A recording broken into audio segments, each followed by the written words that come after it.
పరిశుద్ధుడు మన రక్షకుడైన యేసుక్రీస్తు నామములో కూడి వచ్చిన మీ అందరికీ నా వందనాలు తెలియజేస్తున్నానండి. ఇద్దరు మన ధ్యానం నిమిత్తము కీర్తన గ్రంథం 4వ అధ్యాయం 3వ వాక్యాన్ని చదువుకుందాం. కీర్తన గ్రంథం 4వ అధ్యాయం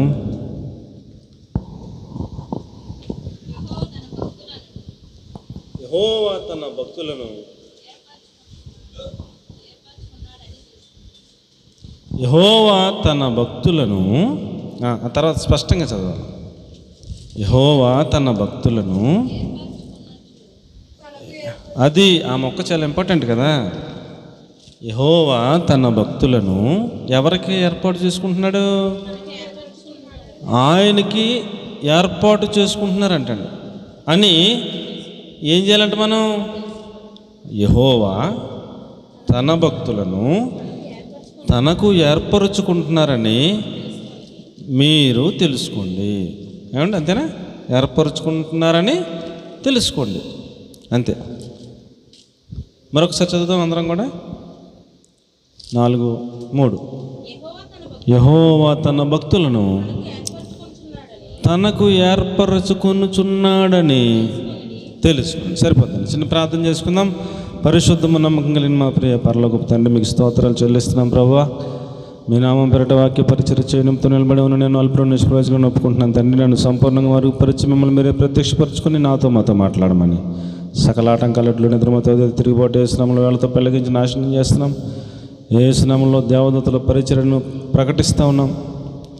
పరిశుద్ధాత్మ మీ శైలిలో, మీ స్థాయిలో మీ కార్యాలు, మీరు చేయను దర్శించిన కార్యాలన్నీ మాలో చేయమని, ఒప్పింపు చేయమనిగా, గ్రహింపు చేయమనిగా, సంబంధికుల మనసు పుట్టించమనిగా, సమస్త కార్యాలు చేయగలిగిన శక్తి కలిగిన పరిశుద్ధాత్మ మీ చేతులుగా అప్పగించుకుంటూ, మీ నామాన్ని ఆకాశం కూడా ఎత్తుగా హెచ్చిస్తూ మమ్మల్ని నెలమట్టు తగ్గించుకుంటూ, మీరే మాట్లాడి మీ మహిమకు సిద్ధపరచగలరని యేసుక్రీస్తు ప్రభు నామంలో ప్రార్థించి అడిగి అడుగుని పొంది ఉన్నాం తండ్రి, ఆమేన్. ప్రియులారా, మనం చదువుకున్న వాక్య భాగంలో యెహోవా తన భక్తులను తనకు ఏర్పరచుకొనుచున్నాడు అని తెలుసుకొనుడి అన్నాడు. ఇప్పుడు మనం ఏమి తెలుసుకోవాలన్నట్టు?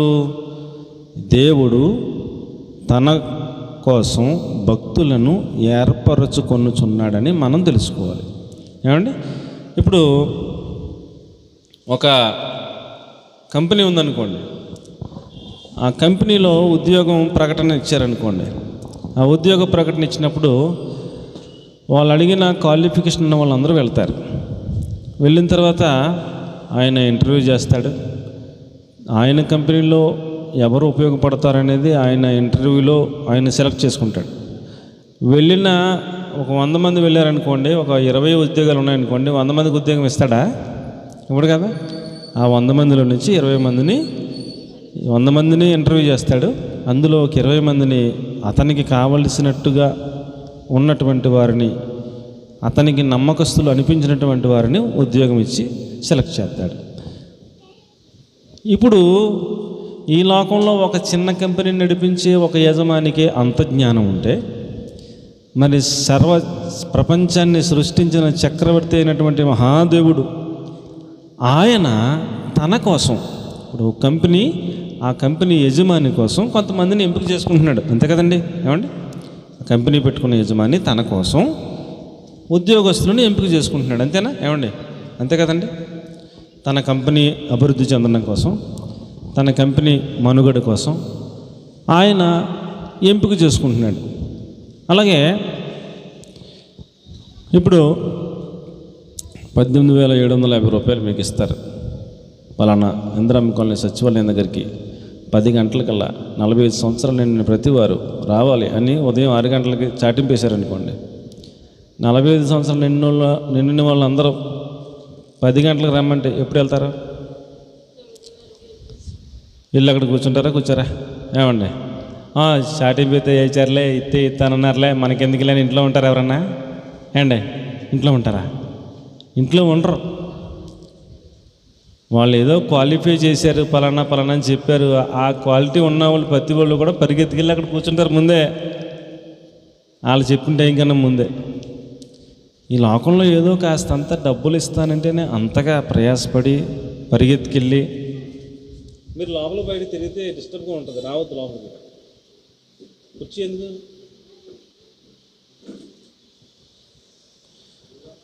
కాస్తంత అమౌంట్ వస్తుందని అంటేనే అంతగా ప్రయాసపడి ఇంట్రెస్ట్గా వెళ్ళిపోతున్నప్పుడు అండి, దేవాది దేవుడు ఆయన కోసం కొంతమందిని ఏర్పరచుకుంటున్నాడంట.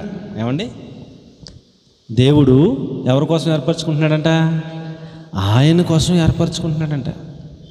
ఒక కంపెనీలో ఉద్యోగం సెలెక్ట్ అయితేనే ఎగిరికి గొంతేస్తాం కదా, అవునా కదండి? ఒక ఇన్ఫోసిస్లోనో అండి, లేకపోతే ఒక అమెరికన్ కంపెనీలోనో ఉద్యోగం వస్తే ఎలా ఉంటుందండి? ఎలా ఉంటుంది చెప్పండి? ఎగిరి గొంతేస్తాం. వావ్, నాకు వచ్చింది, మంచి ఆఫర్ వచ్చిందని చెప్పేసి సంతోషంగా వెళ్ళి జాయిన్ అయిపోతాం. మరి సకల ప్రపంచాన్ని సృష్టించి పాలించి పోషిస్తున్న మహాదేవుని దగ్గర ఆయన కోసం ఆయన భక్తులను ఏర్పరచుకొనుచున్నాడని తెలుసుకోండి అని మనకు ప్రకటన వినబడింది. ఇప్పుడు మనం ఏం చేయాలన్నట్టు? ఏమండి, ఇప్పుడు మనం ఏమి చేయాలన్నట్టు? అమ్మ, నా మాటలేమి అర్థం అవ్వట్లేదా? 45 సంవత్సరాలు నిండిన వాళ్ళందరూ చచ్చి వాళ్ళందరికీ రావాలని ప్రకటన చేస్తే ఏం చేయాలన్నట్టు అర్థమైంది వాళ్ళకి. 45 సంవత్సరాలు నిండైనాకు నేను క్వాలిఫై అయ్యాను, 10 అవ్వకుండా ఇల్లు అక్కడ కూర్చోవాలని అర్థమైందా? అర్థమలేదా? ప్రజలకి అందరికీ ఏమండి, చాటింపుకి అర్థమైందా? అర్థమలేదా? అలాగే చాటింపు వేసినా విన్నా వెళ్ళకుండా ఇంట్లో కూర్చున్న వాళ్ళు ఏమంటారు చెప్పండి? ఇంట్లో కూర్చున్న వాళ్ళు ఏమంటారు? చాటింపు వేసారు, అందరికీ వినబడింది, అందరికీ ఇంటింటికి వచ్చి మళ్ళీ వాలంటీర్ చెప్పారు, అమ్మ మీరు అందులో క్వాలిఫై అయ్యారు, మీరు 10 అవ్వకుండా రెండమ్మని మళ్ళీ ఇంటింటికి వచ్చి చెప్పారు. ఏమండి, కొన్ని చాటింపు వినలేదు. ఇంటింటికి వచ్చి చెప్పినప్పుడు, స్వయంగా చెప్పినప్పుడు అని వింటారుగా. విన్నా సరే ఏమండి వెళ్తలేదు, వాళ్ళని ఏమనాలి చెప్పండి? వాళ్ళని ఏమనాలి? మనకి ఇంకేం చేస్తారు? ఇంకా ఏమండి, చాటింపు చెప్పి ఇంటికి వచ్చి చెప్పి రమ్మని చెప్పి మరి ఎన్ని చెప్పినా ఇంట్లో కూకుని వెళ్ళపోతే ఏం చేస్తారు ఇక అవతలోడు? ఏమండి, యేసు ప్రభు ప్రకటన చేస్తున్నాడు, యెహోవా తన భక్తులను తన కొరకు ఏర్పరచుకొనుచున్నాడని తెలుసుకున్నాడు అని చెప్పేసి ప్రకటన చేస్తున్నాడు. ఇప్పుడు మనం ఏం చేయాలన్నట్టు ఆయన ఉద్దేశం? ఏం చేయాలన్నట్టు ఆయన ఉద్దేశం? మీరు కూడా భక్తిపరులుగా బతకండి నాన్న, మిమ్మల్ని కూడా ఏర్పాటు చేసుకుంటానని చెప్తున్నాడు. అదే విషయం. అమ్మ, తెలుగేనా? అందరూ తెలుగేనా? తమిళ మలయాళం ఏమైనా ఉన్నారా? దేవునికి స్తోత్రం.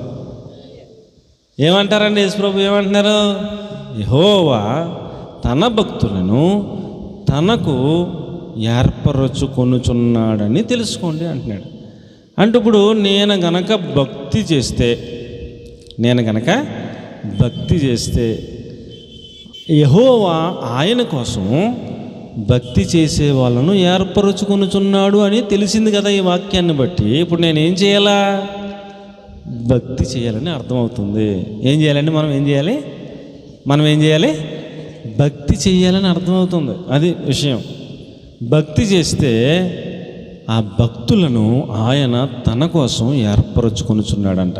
ఏమండి, ఒక ఇండియాలోనే టాప్ ఎంఎన్సి కంపెనీ వాడు నన్ను సెలెక్ట్ చేసుకుంటే ఎంత సంబరపడతామో, దేవాతి దేవుడే మనల్ని ఏర్పరచుకుంటే ఇంకా అంతకన్నా ఎక్కువ గొంతులు వేయాలి, అంతకన్నా ఎక్కువ సంతోషపడాలి, అంతకన్నా ఎక్కువ ఆనందపడాలి. ఏమండి, ఇప్పుడు ఒక ఎమ్మెల్యే గారు ఉన్నారనుకోండి, ఏమండి, రేపొద్దున్న ఎమ్మెల్యేగా గెలుస్తారు ఎవరో ఒకరు, దేవునికి స్తోత్రం.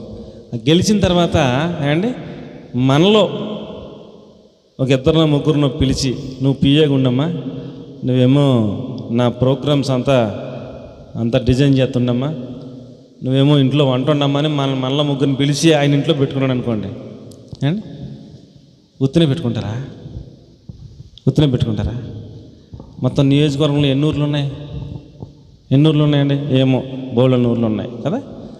ఇన్ని ఊర్లో ఎవరిని ఆయనకి నమ్మకం లేదు, ఎవరిని పెట్టుకోవాలని ఆయనకి నమ్మకం లేదు. ఆయన మనలోనే 3 పిలిచి ఆయన ఇంట్లో పెట్టుకున్నాడు. వంట వండదకు ఒకరు, పిఏగా ఒకరు, ఇంకా వేరే పనికి ఒకరు, 3 పెట్టుకున్నాడు. ఇప్పుడంటే ఈ 3 మీద ఆయనకి ఏముంది? నమ్మకం ఉంది. వీళ్ళు నన్ను కాపాడుతారు, నాకు మేలు చేస్తారు, నాకు ఈ యొక్క ప్రజాసేవలో ఉపయోగపడతారని మనల్ని నమ్మి ఆయన సెలెక్ట్ చేసుకున్నాడనే కదా అర్థం. ఏమండి, ఇప్పుడు ఎమ్మెల్యే గారి ఇంట్లో వంట ఉండేవాడికి కూడా ఎంత విలువ తెలుసా అండి? ఎమ్మెల్యే గారిని కలితే పొద్దున్న సాయంత్రం దాకా బోళ్ళంత మంది వచ్చేస్తుంటారు, బోళ్ళంత మంది వచ్చేస్తుంటారు, కాంట్రాక్టర్లు వీళ్ళు తెగ వచ్చేస్తుంటారు. వచ్చి వంటండివాడికి నమస్కారం చెప్తారు. వంటండివాడికి నమస్కారం చెప్తే వంటండివాడు ఏంటంటే ఆయన ఎప్పుడు ఉంటాడో కాదు ఫోన్ చేసి చెప్పరా బాబు, ఎప్పుడు వచ్చినా వంటలేదు దొరుకుతలేదు, ఆయన ఉన్నప్పుడు కాదు మాకు ఒక ముచ్చటి కలియని నెంబర్ అడిగి ఇచ్చి వెళ్ళిపోతారు. వీడు జాగ్రత్తగా ఆయన ఉన్నప్పుడు ఫోన్ కొడితే జాగ్రత్తగా ఆయన వస్తాడు, మాట్లాడుకుంటాడు, పని అయిపోద్ది. చాలా వందనాలు బాబు అని కృతజ్ఞత భావం వంటండివాడి మీద ఉంటుంది అవతలకి, పెద్ద వాళ్ళందరికీ కూడా. అవునంటారా కదంటారా?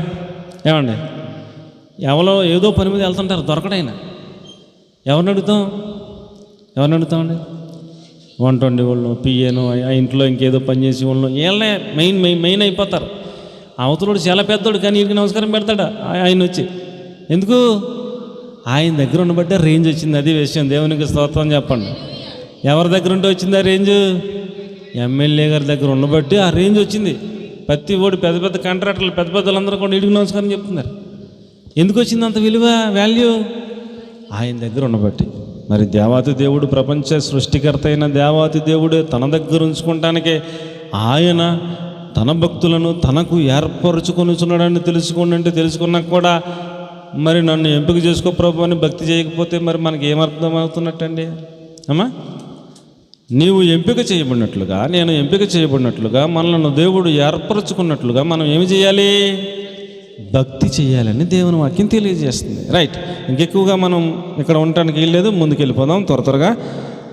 భక్తి అనగా ఏమిటి? చాలా సందర్భాలు ఉన్నాయి, చాలా వర్తమానం ఉంది, చాలా సబ్జెక్ట్ ఉంది, పాయింట్స్ ఉన్నాయి. కానీ ఒక్క పాయింట్ మాత్రమే ఈ పూటకి చెప్పాలని నేను ఆశపడుతున్నాను. పరిశుద్ధాత్మ దేవుని ప్రేరేపణ వలన ఒక మాట మీకు తెలియజేసుకుని నేను వెళ్ళిపోతాను. ఏమండి?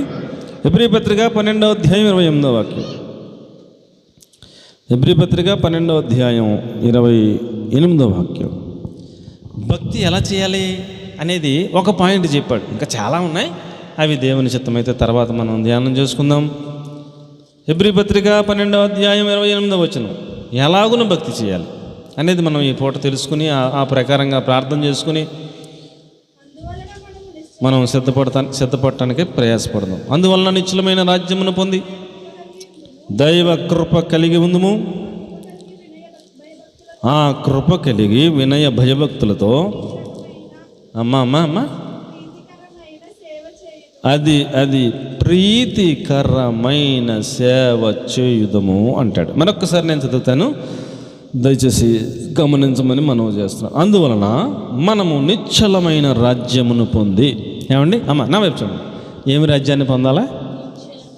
నిశ్చలమైన రాజ్యమును పొంది. ఏమండి, ఒక ఎమ్మెల్యే గారి దగ్గర ఇంట్లో పోస్టును పొంది, అదే పెద్ద రేంజ్, అది కాదంట. నిశ్చలమైన, నా వైపు చూడమ్మా, ఏమి రాజ్యం? నిశ్చలమైన అంటే ఇక్కడ ఎమ్మెల్యే గారి దగ్గర ఎంతకాలం ఈ యొక్క భోగము, భాగ్యము, గౌరవం? 5 సంవత్సరాలు. ఎంతండి? 5 సంవత్సరాలు. అక్కడ ఎంతంట? నిశ్చలమైన అంటే యుగ యుగములు, తరతరములు. ఏమండి, దానికి ఇన్ఫినిట్, దానికి సంవత్సరాలు లెక్కలేమి లేవు. యుగ యుగాలు ఆయనతో పాటు, ఆయన ఏర్పాటు చేసుకున్నటువంటి ఆయన భక్తులు ఆయనతో పాటు నిశ్చలమైన రాజ్యమును పొందాలనేది ఆయన యొక్క ఉద్దేశం. ఇప్పుడు ఇది ఎక్కువ విలువైందా కాదా? ఏమండి, ఎక్కువ విలువైందా కాదా?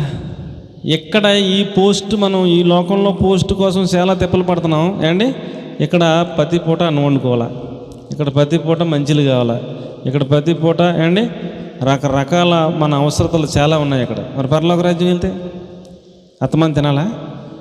ఏమన్నా తాగాలా? అక్కడ ఏమన్నా లైటింగ్ కోసం ఏమైనా కరెంట్ పెట్టాలా? ఏమండి, ఏం అక్కర్లా. ఆత్మ దేహముతో, ఆత్మ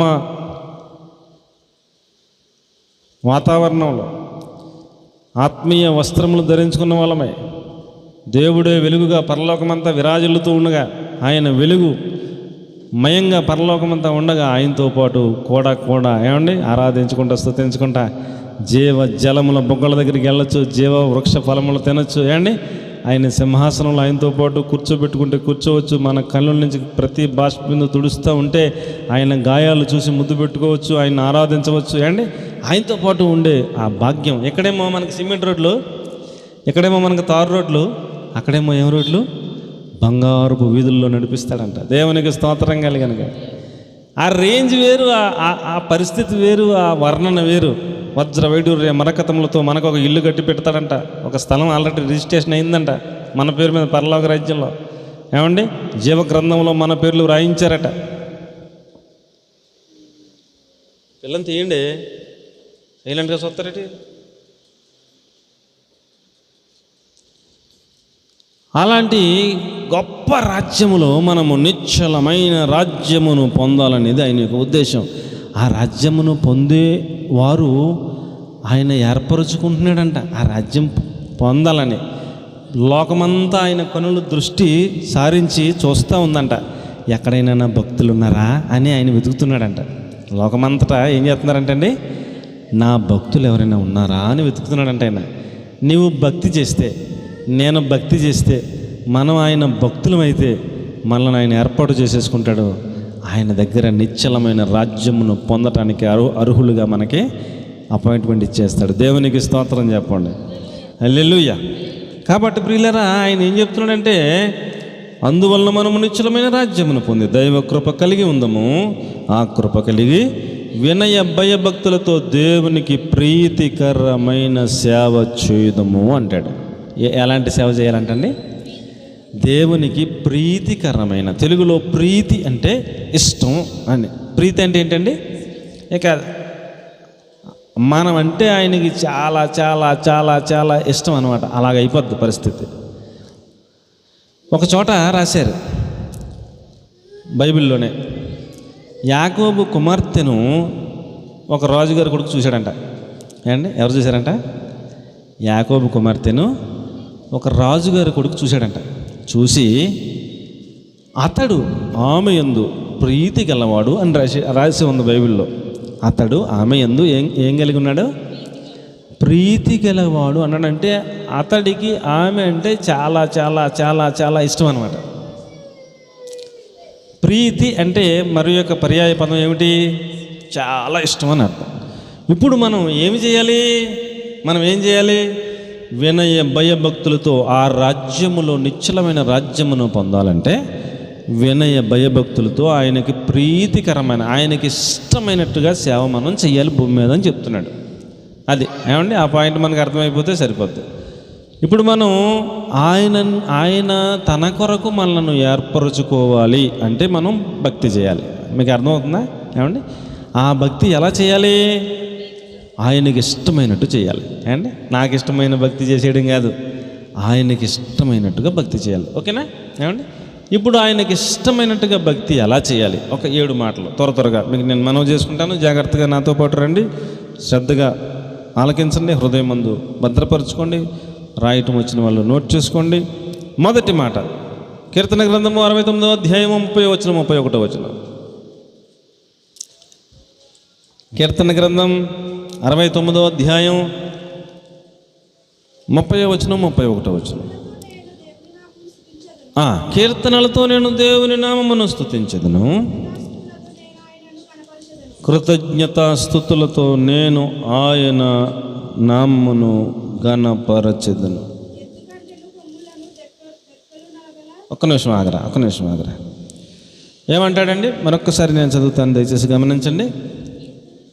కీర్తనలతో నేను దేవుని నామమును స్తుతించెదను, కృతజ్ఞతాస్తుతులతో నేను ఆయనను ఘనపరచెదను అంటున్నాడు. ఏమండి, ఇప్పుడు దేవునికి ఇష్టమైంది ఏమిటి? అమ్మ నా వైపు చూడండి. దేవునికి ఇష్టమైంది ఏంటి? అది దేవునికి ఎంత ఇష్టం తెలుసా? అక్కడ చెప్తాడు, కింద వచనంలో చెప్తాడు, ఎద్దు కంటెను కొమ్ములను డెక్కలను కలిగిన కోడి కంటెను అది యెహోవాకు ప్రీతికరము అన్నాడు. ఏమండి, దేవునికి చాలా చాలా చాలా చాలా చాలా చాలా ఇష్టమైంది ఏమిటంట? ఒక ఎద్దును తీసుకెళ్ళి బలి అర్పణగా ఇస్తే ఆ ఎద్దును వధించి బలిపీఠం మీద పెట్టి, ఏమండి, అగ్ని వచ్చి దహించి వేయగా అది అర్పణము కాగా దేవునికి ఇంపైన హోమముగా ఉంటుంది అన్నాడు. అంటే ఆయనకి ఇష్టమైంది బలియాగం. ఓకేనా? ఏమండి, ఒక ఎద్దు. ఇంకా కొంచెం ముందుకెళ్తే డెక్కలను కొమ్ములను కలిగినటువంటి కోడె, అది ఇంకా ఇష్టం అంట. అలాంటిది అర్పణగా ఇస్తే. ఏమండి, ఇప్పుడు ఎద్దు కంటే కూడా, కొమ్ములు డెక్కలు కలిగిన కోడి కంటే కూడా ఇంకా చాలా ఇష్టమైంది ఏమిటంట దేవునికి? అమ్మా, ఇంకా దేవునికి చాలా ఇష్టమైంది ఏమిటంట? కీర్తనలతో నేను దేవుని నామమును స్తుతించెదను. మనము గనక కీర్తనలు అనగా పాటలు పాడుతూ దేవుని నామాన్ని స్తుతిస్తూ ఉంటే అలాంటి పిల్లలను చూసినప్పుడు ఆయన చాలా చాలా ఇష్టపడతాడంట. దేవునికి మహిమ కలుగును గాక. హల్లెలూయా. ఇప్పుడు మనం భక్తి ఎలా చేయాలంట? ఏమండి నా వైపు చూడండి. భక్తి ఎలా చేయాలంట? చెప్పండి ఎలా చేయాలంటండి? ఆయనకి ఇష్టంగా చేయాలి, మనకి ఇష్టంగా కాదు. ఏమండి, ఆయనకి ఇష్టంగా చేయాలనంటే ఆయనకి ఏమిటి చాలా చాలా ఇష్టం? కీర్తనలు పాడుతూ స్తుతిస్తూ ఆయనను ఉండటం ఆయనకి చాలా ఇష్టం. ఇప్పుడు మనం ఏమండి ఆయనను స్తుతిస్తూ పాడుతూ ఉంటే చాలా ఇష్టమని మనకు తెలిసింది ఈ వాక్యాన్ని చదివినప్పుడు. మనం ఇప్పుడు ఆయనను కీర్తనలతో స్తుతించడానికి ఏ టైంలో రావాలా ప్రార్థనకి? అమ్మా, ఏ టైంలో రావాలా ప్రార్థనకి? ఏమండి, మనం ఆరాధన ఎన్ని గంటలకన్నా ప్రకటన చేసాం? అయ్యా, 8:30 కల్లా ఆరాధనను ప్రకటన చేసాం. ఏమండి, 9 గంటలకు ఆరాధనను ప్రకటన చేసాం. ఓకేనా? దేవుడు ఒక దూతను పిలిచి, నాన్న, ఇంద్రముఖంలో బెరాక చర్చిలో 9 గంటలకు ఆరాధనను ప్రకటన చేశారు, నువ్వు వెళ్ళి గుమ్మంకాడుండు, ఆధారపట్టి పట్టుకుని వచ్చిన వాళ్ళు వచ్చినట్టుగా ఆధారపట్టిలో టికెట్కో 9:30 దాకా టికెట్కుని వచ్చాయి, నాకు ఇచ్చే లిస్ట్ అని చెప్పాడు దేవుడు. ఏమండి, 9 గంటలకు ఆరాధన కదా, 10 నిమిషాల ముందే దేవదూత వచ్చి తలుపుబడి ఉన్నాడు రిజిస్టర్ పట్టుకుని. ఎవరు వస్తున్నారో వచ్చి టికెట్ కొన్నాడు. 9:05 దాకా టికెట్ తర్వాత వెళ్ళిపోయాడు, లిస్ట్ ఇచ్చేసాడు దేవుడికి. ఇప్పుడు మరి 9 తర్వాత వచ్చిన పని ఏంటి? ఏమండి, ప్రజెంటా అబ్సెంటా? మనకి ఆశీర్వాదాలు ఏమవుతాయి? దేవునికి ఇష్టమైనటువంటి ప్రీతికరమైన సేవ ఎలా చేయగలదు మనం? అమ్మా చెప్పండి, ఎలా చేయగలదుమా? అందుకనే చాలామంది ఆరాధన 10 గంటలకని అంటే, నా వైపు చూడండి, ఆరాధన 10 గంటలకని అంటే అండి, 10 గంటలకు ఆరాధన అంటే 5 నిమిషాల ముందే వచ్చి మందిరంలో మోకరించి 5 నిమిషాల ప్రార్థనలో ఉంటారు. కరెక్ట్గా 10 అయ్యేసరికి పాస్టర్ గారు ప్రార్థన చేసుకుందాం అనేసరికల్లా మందిరం నిండా విశ్వాసులతో నిండిపోయి ఉంటారనమాట. అది క్రమం అంటే. అలాగే నేర్చుకోండి. 18,750 ఇస్తాం 10 గంటలకు వచ్చిన వాళ్ళకి అని చాటింపు ఎత్తే 10:30కి వెళ్తే ఏమంటారు వాళ్ళని? ఏమండి అమ్మా, 10 గంటలకు వచ్చిన వాళ్ళకే ఇస్తాం అని చాటింపు వేసారు. 10 గంటల దాకా రాస్తాం లిస్టు, 10 అలాదిగా అయ్యాక లిస్ట్ ఆపేస్తాం అని కూడా చెప్పారు చాటింపులో. ఇప్పుడు 9 గంటలకు వెళ్ళిపోయి ఉన్న వాళ్ళందరికీ లిస్ట్ రాస్తాం మొదలెడతారు, 10 అయిన దాకా రాస్తారు. అండి 10 అలాగ అయ్యాక లిస్ట్ అయిపోతారు. 10:30కి వెళ్ళి బాబా నాకు రాయి బాబా అంటే అయిపోయింది, 10 అయిపోయింది, జాతకి ఇంటికి వెళ్ళిపోంటారు అంతే. 10 గంటల లోపల మొన్న ఓటెత్తకి వెళ్తే అండి సాయంత్రం 6 గంటల దాకా గేట్ లోపల ఉన్నవాడికి కూపన్ ఇచ్చారు. అంతేనా? 6:30కి వెళ్ళి నాకు గేట్ తీయంటే తీస్తారా? ఏమండి తీస్తారా? తీరు, సమస్య లేదు. ఇంకా 6 గంటల లోపల ఆ గేట్ లోపల ఉన్న ప్రతి ఓడికి కూడా 1 గంట అయిపోయినా సరే ఆడికి ఓటేసేదాకా ఉంటారు. వాళ్ళందరూ ఉంటారా?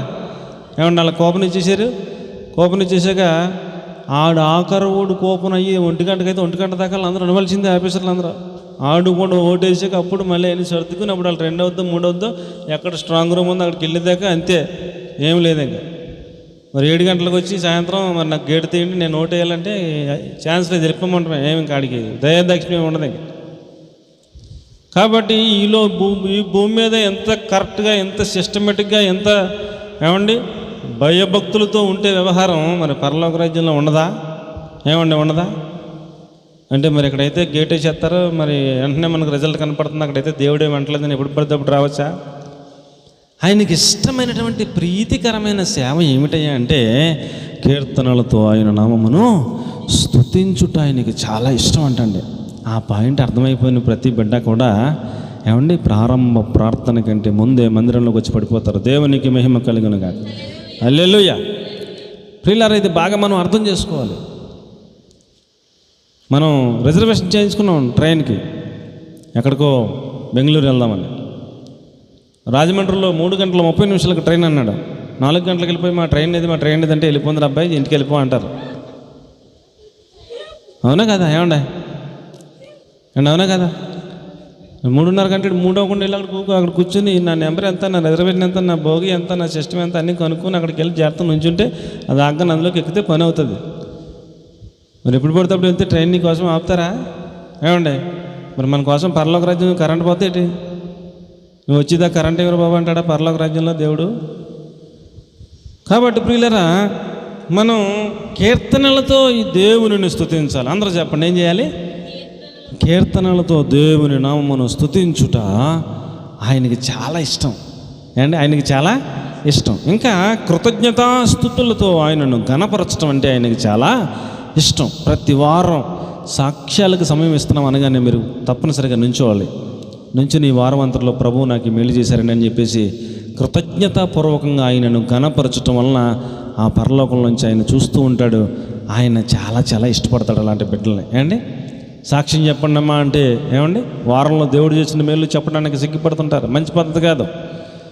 ప్రార్థన చేయండి అని ఏదన్నా ఒక చిన్న అవకాశం పాస్టర్ గారు ఇస్తే వెంటనే మోకరించి, ప్రభువా ఈ వారం అంతా కాపాడేందుకు నీకు స్తోత్రం ప్రభు అని కృతజ్ఞతతో నిండిన హృదయంతో కృతజ్ఞతాస్తుతులు ఆయన నామ మహిమార్థమై ఎవరైతే కృతజ్ఞతాస్తుతులతో దేవుని ఘనపరిచేటట్లుగా ప్రార్థన చేస్తారో అలాంటి బిడ్డలంటే దేవునికి చాలా చాలా చాలా చాలా ఇష్టమని మీకు నేను మనవి చేస్తున్నాను. ఎవరంటే దేవునికి ఇష్టం అని చెప్పండి అమ్మ. ఎవరంటే దేవునికి ఇష్టం? ఎవరంటే దేవునికి ఇష్టం? కీర్తనలు పాడుతూ ఆయనను స్తుతించటం ఎవరైతే చేస్తున్నారో వాళ్ళంటే దేవుడికి చాలా ఇష్టం. కృతజ్ఞతాస్తుతులతో ఆయన నామాన్ని ఎవరైతే ఘనపరుస్తున్నారో ఆయన అంటే వాళ్ళంటే దేవునికి చాలా చాలా ఇష్టం. ఏమండి, రైట్. ఇంకా మంచిది, మనం రెండో మాటలోకి వెళ్ళిపోదాం. ఇంకెక్కువగా అక్కడ ఉంటే సమయం సరిపోదు. మొదటి మాట ఏమిటి చెప్పండి? కీర్తనలతో ఆయనను స్తుతించుట ఆయనకు చాలా ఇష్టం.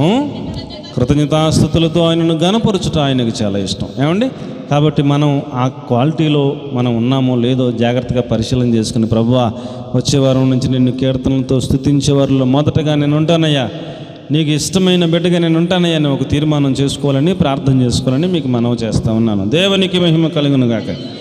రెండవ మాట ఏమిటనగా కీర్తన గ్రంథం 149వ అధ్యాయం 4వ వచనం, యెహోవా తన ప్రజల యందు ప్రీతి గలవాడు అన్నాడు. దొరికిందమ్మా? సమయం పరిగెడుతుంది అంతే. యెహోవా తన ప్రజల యందు ప్రీతి గలవాడు అన్నాడు. ఏమంటే ఇప్పుడు నా వైపు చూడమ్మా, ఇప్పుడు దేవుడికి ఆయన ప్రజలంటూ కొంతమంది ఉన్నారంటండి అమ్మా. ఎవరున్నారంట? ఆయన ప్రజలు కొంతమంది ఉన్నారటండి. వాళ్ళంటే ఆయనకి చాలా ప్రీతి అంట, చాలా ఇష్టం అంట. అంటే మిగతా వాళ్ళందరూ ఎవరి ప్రజలు అన్నట్టు? మిగతా వాళ్ళందరూ ఎవరి ప్రజలు అన్నట్టు? అంతే, మిగతా వాళ్ళందరూ ఎవరి ప్రజలండి? అపవాది ప్రజలు, సాతాను ప్రజలు అనమాట. వాళ్ళందరూ దేవుని ప్రజలు కొంతమంది ఉన్నారంట. ఏమండి, ఇప్పుడు నీవు దేవుని బిడ్డవా కాదా?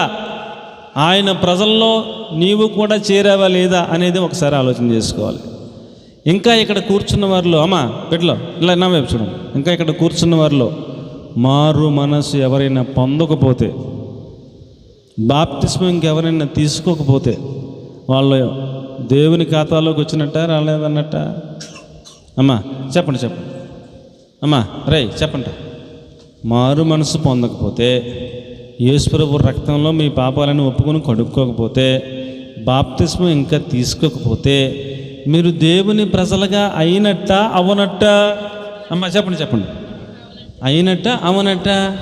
అవునట్టు. ఇప్పుడు మీరు దేవునికి ఇష్టమైనట్ట ఇష్టంగా లేనట్ట?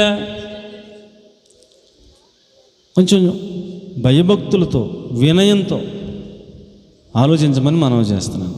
ప్రార్థనకు వస్తున్నారు, చాలా మంచిది. వాక్యం చదువుతున్నారు, చాలా మంచిది. మరి ఆయన ప్రజలుగా ఎప్పుడవుతారు? అది కదా ఇంపార్టెంట్ అమ్మా. ఏది ఇంపార్టెంట్? ఆయన ప్రజలుగా మనం మారిపోవటం చాలా చాలా ఇంపార్టెంట్. వీళ్ళ నా బిడ్డలో అని నా రక్తం ఇచ్చి కొనుక్కున్నాను, వాళ్ళు పశ్చాత్తాపడ్డారు, వారు మారు మనసు పొందారు, వారి పాపాలను క్షమించాను, వారు బాప్తిస్మం తీసుకున్న లోకమునకు వేరే లోకరీతిగా చచ్చిపోయి ఆత్మరీతిగా బతుకుతున్నారు. వారు నా బిడ్డలని వారిని ఎంపిక చేసుకుంటాడంట. దేవునికి స్తోత్రం కలిగినగాక. కాబట్టి ఇంకా లోకంలో ఉండటానికి వీల్లేదు, ఇంకా ఆశల్లో ఉండటానికి వీల్లేదు. మారు మనసు త్వరగా పొందాలి, బాప్తిస్మం త్వరగా తీసుకోవాలి. నేను దేవుని ప్రజల్లో ఒక్కతేను, దేవుని ప్రజల్లో ఒక్కను నేనని మనం చెప్పగలిగిన స్థితిలో ఉండాలి. దేవుడు కూడా ఈవేళ నా ప్రజలు అనేటట్టుగా మన యొక్క పరిస్థితి మార్పు ఉండాలని మీకు నేను మనవి చేస్తూ ఉన్నాను. దేవునికి స్తోత్రం కలుగును గాక. దయచేసి లోపలికి వచ్చి, వెనకాల వచ్చిన వాళ్ళు బయటకు వచ్చింటారు. అమ్మా, మనం ఎవరి ప్రజలంగా ఉండాలి? ఎవరి ప్రజలంగా ఉండాలి చెప్పండి? దేవుని ప్రజలంగా మనం మారిపోవాలి. ఇంకా లోకస్తులంగా మారిపోకూడదు. ఏమండి? ఇప్పుడు ఏమండి, ఏమనుకోకండి, ఇప్పుడు ఈ లోకంలో ప్రతి ఒక్కరికి ఒక భార్య ఉంటుందా, ఉండలేదా? ప్రతి స్త్రీకి ఒక భర్త ఉంటున్నాడా, ఉండలేదా? ఏమండి? ఇప్పుడు నీవు ఎవరి దానవు అంటే ఆయన పేరు చెప్పాలా వద్దా? ఏమండి, చెప్పాలా వద్దా? మరి చాలా పేర్లు చెప్తారా? ఏమండి, చెప్తారా? ఏదో ఒక పేరే చెప్తారా, రెండు పేర్లు చెప్తారా, ఒకటే కథ చెప్తారా? మరి నువ్వు దేవుని ప్రజలవా, సాతాను ప్రజలవా? కరెక్ట్గా చెప్పాలా వద్దా? మరి మేము ఆదివారం ప్రార్థనలో ఉంటామండి, మరి సోమవారం నుంచి శనివారం దాకా అపవాదితో ఉంటామండి, మరి అంటే ఎలాగా? అది బాగుంటుందా పాయింట్? ఏమండి, చెప్తే బాగుంటుందా? అమ్మా తమ్ముడు, బాగుంటుందా? బాగోదు కదా. మరి మనం ఏం చేద్దాం ఇప్పుడు? తొందరగా మారు మనసు పొంది పాపాలన్నీ యేసుప్రభు రక్తంలో కడుక్కొని శుద్ధీకరించుకొని బాప్తిస్మం తీసుకుంటే ఏమండి, మనలను ఆయన తన కోసం ఏర్పాటు చేసుకుని లిస్టులో రాసుకుంటాడు. అది మీరు గమనించండి, మనం చేస్తున్నాను మీకు నేను. అమ్మా, మనలను ఆయన కోసం ఏర్పాటు చేసుకునే లిస్టులో మన పేరు రాసుకుంటాడు. ఎప్పుడు? అమ్మ, ఎప్పుడు రాసుకుంటాడు? ఎప్పుడు రాసుకుంటాడు? మారు మనసు పొందినప్పుడు, బాప్తిస్మం తీసుకున్నప్పుడు, నేను దేవుని ప్రజల్లో ఒక్క వ్యక్తిని అని మనకి నిర్ధారణ అయినప్పుడు ఆయన మన పేరు ఏం చేస్తాడండి? నేను నా కోసం ఈ బిడ్డను ఏర్పాటు చేసుకున్నానని రాసుకుంటాడు. దేవునికి స్తోత్రం కలిగిన గారు. కాబట్టి ప్రియులారా, నీవు దేవుని ప్రజల్లో ఒక్కదానిగా ఉన్నావా లేదా, అది చాలా సీరియస్గా తీసుకోవాలి అని నేను మీకు మనవి చేస్తాను. ఇంకెక్కువ చెప్పలేను. ఏమండి, మూడో మాటలోకి వెళ్ళిపోదాం. ఏమండి, ఒక్కొక్క మాట చాలా చెప్పాల్సినంత సబ్జెక్ట్ అందులో ఉంటుంది, కానీ మన సమయాన్ని బట్టి మూడో మాటలోకి వెళ్ళిపోదాం. యెషయా గ్రంథం 58వ అధ్యాయం 5వ వచనం. యెషయా గ్రంథము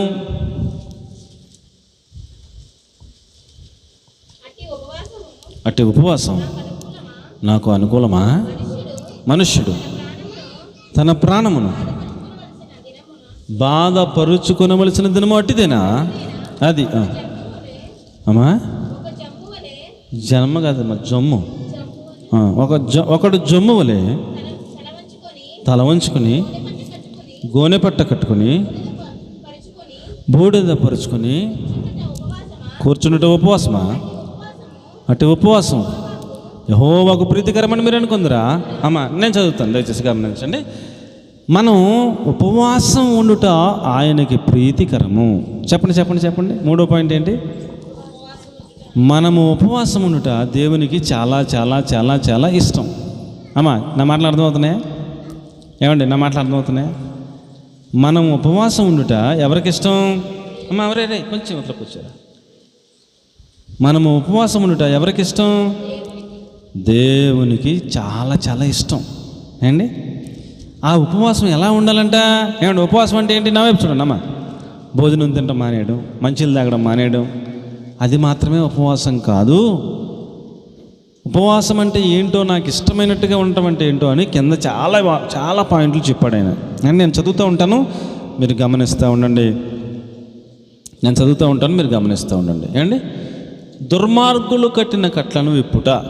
ఏమిటంటే దుర్మార్గులు కట్టిన కట్లను విప్పుట, కాడి మాను మోకులు తీయుట, బాధింపబడిన వారిని విడిపించుట, ప్రతి కాడిని విరగొట్టుట నేను ఏర్పరచుకునే ఉపవాసం కదా అంటూ ఇంకా ఏం చెప్తున్నారంటే, ఏమండి, నీ ఆహారము ఆకలి గుని వారికి పెట్టుటయు. ఏమండి, మన ఆహారం ఎవరికి పెట్టాలంట? ఎవరైతే ఆకలి గుని వారు మన దృష్టిలో పడతారో వారికి మన ఆహారం పెట్టాలంట. ఏమండి, అది దేవునికి ఇష్టమైన ఉపవాసం అంట. తర్వాత, నీ రక్త సంబంధికి ముఖము తప్పింపకుండుటయు, దిక్కుమాలిన బేదలను నీ ఇంట చేర్చుకోవటం, వస్త్రహీనుని కనబడినప్పుడు వానికి వస్త్రములు ఇచ్చుట, ఇదే కదా నాకు ఇష్టమైన ఉపవాసం అంటున్నారు. ఏమండి, ఉపవాసం అంటే ఏమిటంట? ఉపవాసం అంటే తిండి మానేయటం ఓకే, కరెక్టే. మంచినీళ్ళు కూడా తాగట్లేదు, చాలా కఠినమైన ఉపవాసం, కరెక్టే. కానీ వస్త్రం లేనివాడు నీకు కనబడినప్పుడు నీకు 4 చొక్కాలనే 1 చొక్కా కూడా నువ్వు ఎత్తలేదు, అది దేవునికి ఇష్టమైన ఉపవాసం కాదురా. నువ్వు తిండి మానేసావు, చాలా మంచిది, నీళ్లు మానేసావు, చాలా మంచిది. కానీ నీకు 4 చొక్కాలు ఇచ్చాను, వాడికి ఒకటే కూడలేదని నీకు తెలుసు, ఒకటైనా ఇచ్చేస్తే అది నాకు ఇష్టమైన ఉపవాసం అంటున్నాడు.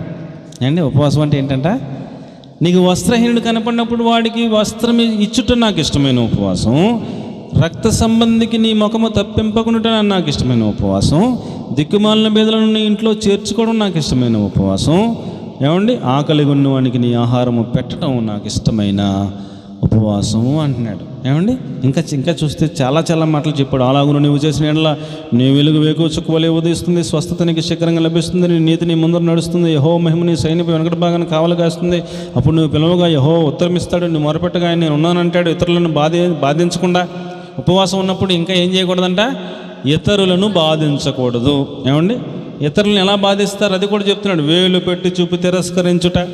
ఏమండి ఉపవాసమే ఉంటారు కానీ ఎదటోడిని వేలు పెట్టి చూపి తిరస్కరిస్తారంట. ఏమండి అలా చేయొద్దు అంటున్నాడు.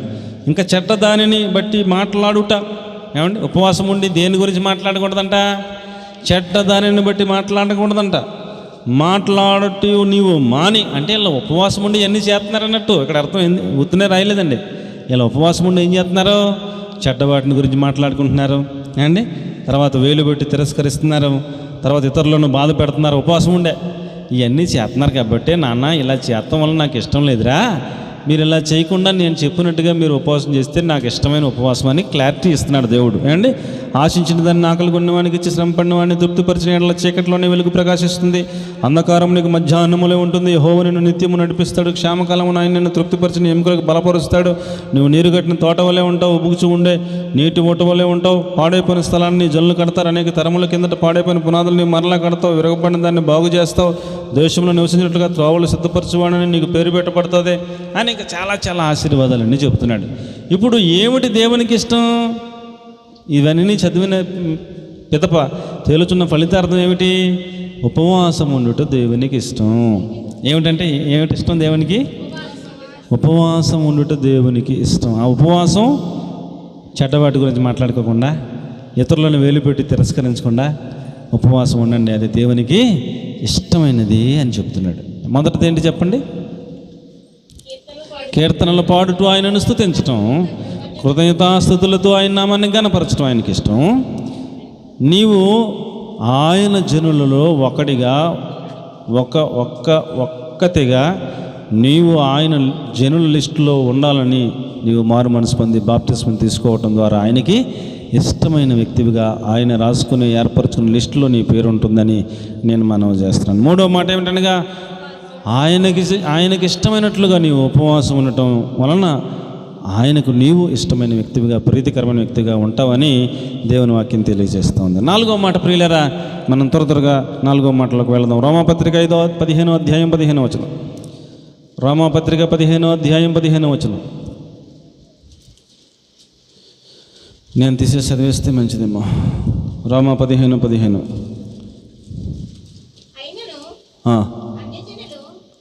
అయినను అన్ని జనుల్లోనూ అర్పణ పరిశుద్ధాత్మ వలన పరిశుద్ధపరచబడి ప్రీతికరమగినట్లు. చాలు. అన్య జనులు పరిశుద్ధాత్మ వలన పరిశుద్ధపరచబడుట దేవునికి ప్రీతికరం అన్నాడు. ఏమండి అంతేనా? అయినను అన్ని జనులు అను అర్పణ పరిశుద్ధాత్మ వలన పరిశుద్ధపరచబడి ప్రీతికరమగునట్లు అన్నాడు. అంటే ఇప్పుడు అన్య జనులు పరిశుద్ధాత్మ వలన పరిశుద్ధపరచబడుట దేవునికి చాలా ఇష్టం అని అర్థమవుతుంది. ఏమండి అంతేనమ్మా? ఇప్పుడు మనం దేవునికి ఇష్టంగా ఉండటం అంటే ఏంటి అమ్మ? దేవునికి ఇష్టంగా ఉండటం అంటే ఏంటి? మనం పరిశుద్ధంగా జీవించటమే దేవునికి ఇష్టం. దేవునికి మహిమ కలుగును గాక. అందరూ బిగ్గరగా దేవునికి స్తోత్రం చెప్దాం. మనం పరిశుద్ధంగా ఉండాలి, అది దేవుడు కోరుకుంటున్నాడు. ఏండి పరిశుద్ధత ముఖ్యమా, ప్రాణం ముఖ్యమా చెప్పండి అమ్మా? ఏది ముఖ్యం? నిజమా? ఏమండి నిజమా? యోసేపు బానిసగా బతుకుతున్నాడు. అండి బైబిల్ గ్రంథంలో పరిశుద్ధత గురించి చెప్పాలంటే చాలామంది ఉన్నారు, కానీ ఒక ఇద్దరు గురించి చెప్పకుండా ఉండలేం. సందర్భం వల్ల చెప్పాలి, వాళ్ళిద్దరి గురించి చెప్పాలి ఖచ్చితంగా. యోసేపు బానిసగా బతుకుతున్నాడు. దేవుడు అతడికి తోడై ఉన్నట్టు పోతీఫర్ గమనించాడు. ఇల్లంతటి మీద అధికారం ఇచ్చాడు. ఏమండి, ఆ యవనస్తుడి మీద ఆ పోతీఫర్ భార్య యజమానురాలే కన్నేసింది. కన్నేసి పాపమునకు ప్రేరేపిస్తూ ఉంది ప్రతిరోజు. ఈయన ఒప్పుకోవట్లేదు. ఒక రోజున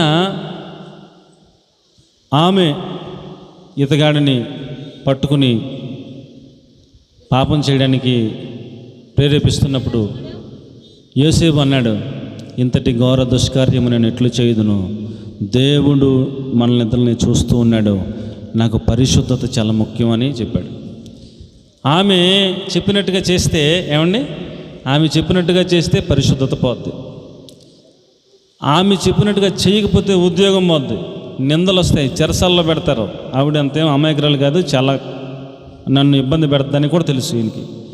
ఇప్పుడు మనోడు నిందింపబడటానికి ఇష్టపడ్డాడు, చెరసాలకు వెళ్తానికి ఇష్టపడ్డాడు. తను వేసుకున్న వస్త్రములలో పై వస్త్రం ఆమె చేతిలో ఉంది. ఆమె చేతిలో ఉంది. ఆమె చేతిలో పై వస్త్రం ఉండగా సాక్ష్యం ఆధారం అది. ఆమె ఏమి చెప్పినా అందరూ నమ్ముతారు. నన్ను అవమానిస్తారు, నిందిస్తారు, చెరసాలు వేస్తారు, నన్ను అన్ని విధాల బాధ పెడతారు.